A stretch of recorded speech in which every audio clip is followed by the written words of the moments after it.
बाक्सानि सेसाफानियाव drugs गान्जा निसायारि बेसाद बाहायनाय आरो उन्दै बैसोआव हाबा जानायनि बेरेखा गसंनो थियारि जादों।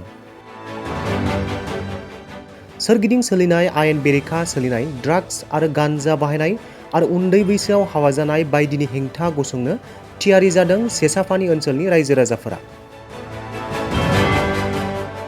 दिनैनि समाव सोरगिदिं ड्राग्स गान्जा निसायारि बेसाद बाहायनाय आरो उन्दै बैसोआव हाबा जानाय बायदिया बांलांगासिनो दं। बैफोरबायदि ड्राग्स गान्जा निसायारि बेसाद बाहायनाय आरो उन्दै बैसोआव हाबा जानाय बायदिखौ हेंथा खालामनो गोख्रोङै गसंथेनो ओंखारबोदों सेसाफानि ओनसोलनि दरफ्रोमबो गामिनि मेलेमजिबियारि समाज सिबियारि बिथांमोनहा। मैया मोनाबिलि समाव सेसाफानि गेलेग्रा फोथाराव रंजाखुंगुर बसुमतारिनि आफादगिरि मासि लानानै मेल सामलायनायाव सेसाफानि ओनसोलनि सिङाव थानाय गासै 16था गामिखौ लानानै सेसाफानि आन्सलिक समाज जौगाखां आफादखौबो दिनै दानानै लानाय जायो। समाज सिबियारि फोरोंगिरि गामिनि गाहाय नेहाथारि आफादगिरि जाखांफुनाय लाइमोनफोरखौ लानानै मोनसे गोख्रों मावफुं आफाद दानानै लायो। बे सेसाफानि आन्सलिक समाज जौगाखां आफादा सेसाफानि ओनसोलनि सिङाव खना खनला बायदि आयेन बेरेखा सोलिनाय ड्राग्स गान्जा निसायारि बेसाद बाहायनाय आरो उन्दै बैसोआव हाबा जानाय बायदिखौ बिथा खालामनानै गोख्रों हेंथा गसंथेनो थाखाय बे मावफुं आफादखौ दानानै लानाय जाबाय। गिबियावनो नोंथांमोननि चेनेलसिम जोंनि बे सेसाफानि आन्सलिक समाज जौगाखां आफादनिफ्राय हामलायनाय थाबाय। जों दिनै मोनसे आफाद जदों। बे सेसाफानि ओनसोलनि 16था गामिनि आफादगिरि नेहाथारि लोगोसे मेलेमजिबि सुबुंफोर नुजाफैदों। दा बे आफादनि गेजेरजों जों बेखौनो रायलायदों, जोंनि समाजाव बिभिन्न बिथिङाव एसे थासारिया एसे गाज्रि जालांनो हमदों। दा बिनि सायावनो जोङो मोजाङै एसे रायलायलायनानै गामिफोरनिफ्राय जोङो रिपर्ट लादों। रिपर्ट लानायनि गेजेरजों जोङो मिन्थिदों समाजाव बिभिन्न बिथिङाव जोंनि एसे थासारिया मोजां जायाखै। आरो बिनि गेजेरजों जोङो दा जोंनि सेंग्रा सिख्लाफोरनि गेजेराव जि सोलिनाय बिसेसकै निसा जुक्त, जेरैहाय जोंनि गेजेराव गथ' गथाय बे फरायफुनाय गथ'फोरखौ जेरै आक्रमन खालामदों बे निसाफ्रा जौ गान्जा ड्राग्स बेफोरनिफ्राय थारमाने जोङो एसे जायगानि जे थासारिखौ जों मोजां नुवा मोन्दों। दा जों बेखौ बोरैहाय जों कन्ट्रलाव लाबोनो हायो, बोरैहाय मोजाङाव लाबोनो हायो, बैफोर गथ'फोरनि सायाव जोङो गोथौयै जों सावरायदों। बिदिनो जोङो नुयो लामायाव हरनि 8था 9था 10थासिम जों थाङोब्ला नुयो बिसोरो मबाइल गेलेयो। दा मबाइल गेलेनायजों लोगोसे बिसोरो मा लायो मा लाया बेफोरखौ जों मिथिया। मिन्थियैनि गेजेरावबो किसुमाना मिन्थिगौ बिसोरो किसुमान निसा जुक्त बुस्थु लायो। आरो नङा नंगौ, जोंनि आखाइयाव बा जोंनि खोनानायाव बा जोंनि नुनायाव बे बुस्थुआ किसु नंगौ। दा बेफोरखौ लानानै जों बोरै दबथायनो हायो, जों बिनि सायाव जों गोथौयै सावरायदों। आरो जोंहा मोनसे कमिटिखौ जों गोख्रोङै दिनै पुर्नांगरआव दादों, सेसाफानि आन्सलिक समाज जौगाखां आफाद।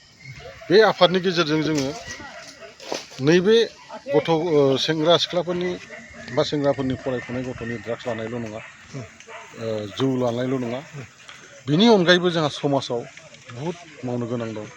दिनै उन्दै गथ'फोरनि हाबा जालांनाय, सोरबा मबाइलजों फनाव माने माबा मा नाम्बार होनो, बे नाम्बारफोरजों मा नाम्बार होनोमोन बेखौ, रं नाम्बारफोरजोंबो माने सोरबा हिनजाव मानसिया सोरजोंबा खारलांनाय बेफोरबायदि जागासिनो दं। दा बै बुस्थुखौ जोंनि ओनसोलाव एसे नोजोर होनाया खम जालांदोंमोन बे खै बोसोरसोआ। जों बेखौनो थारमाने जों नुनानै जोंनि गेजेराव मिथिनानै जों फोसावनो हायाखैमोन। दा दिनैहाय जोङो बे बुस्थुखौ जोङो गासैबो मिथिजोब्बाय। जोङो बै बुस्थुखौ जों गोदानै जोङो मावफुंनो थाखाय, जों होबथानो थाखाय जों बे कमिटिखौ मोजाङै दानाय जाबाय। आरो जों दिनैनिफ्रायनो गासै रायजोआ माने दायथ' लाबाय, माने जों बे खामानिखौ मावफुंनो थाखाय हेफाजाब होगोन। এই বিস্তৃত চেঁচাপানী অঞ্চলটোত কণ ল'ৰা ছোৱালীসমূহ মানে বিভিন্ন নিচাজাতীয় দ্ৰব্যৰ প্ৰতি আকৃষ্ট হৈছে। সেয়েহে সেইসকলক যাতে মানে সঠিক দিশত আনি পেলাই ভৱিষ্যত মানে সমাজখন সুস্থিৰভাৱে পৰিচালনা কৰাৰ কাৰণে এটা পথ পোৱা যায় তাৰ কাৰণে আমি এই চেঁচাপানী আঞ্চলিক ছ'চিয়েল ডেভেলপমেণ্ট কমিটি এখন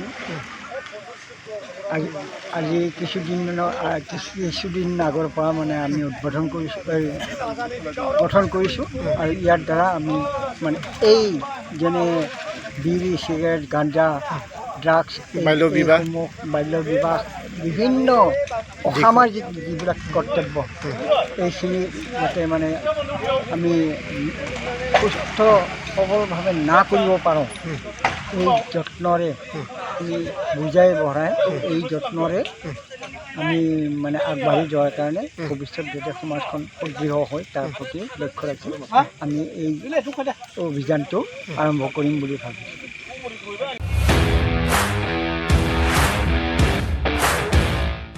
इन्डिपेन्डेन्स डे स्पेशल अफार लाबोदों सेरफांगुरियाव थानाय फुंखा इन्टारप्राइज बाजाज श'रुमा। बाजाज बाइक सालायनो मोजां मोनग्रा सुबुंफोरनि थाखाय गाहाम खौरां।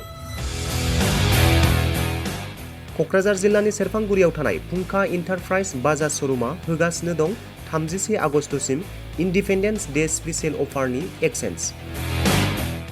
बाइक बायगिरि बिथांमोना इसेल' बिबांनि रां होग्रोनानै प्लेटिनानि मडेल, बाजाज सिटीनि मडेल आरो पालसार 125 नि गासैबो मडेलनि बाइकखौ आरसि आरो इन्सुरेन्स लाफानानै 10,999 रां बेसेनावनो लवेस्ट डाउन पेमेन्ट होनानै बाइक लानो हागोन आरो 1,000 रां होग्रोनानै गोसो बायदि बाइकखौ आवग्रिनानै दोननो हागोन। सेरफांगुरि फुंखा इन्टारप्राइज बाजाज श'रुमजों लोगोसे सराइबिल फुंखा इन्टारप्राइज बाजाज श'रुमावबो बाइक बायगिरि बिथांमोना खुंफुंजानाय इन्डिपेन्डेन्स डे स्पेशल अफार लोगोसे एक्सेन्जआव फैनानै नोंथांमोननि बाजाजनि बाइकखौ लांफैनो हागोन।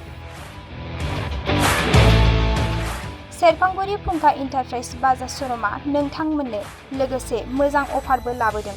बेफोरनो जाबाय 5 लिटार पेट्रल फ्रि, गंसे हेलमेट फ्रि, केस होनानै बाइक बायगिरिफोरनो 1,000 रां केशबेक हरफिननाय जागोन।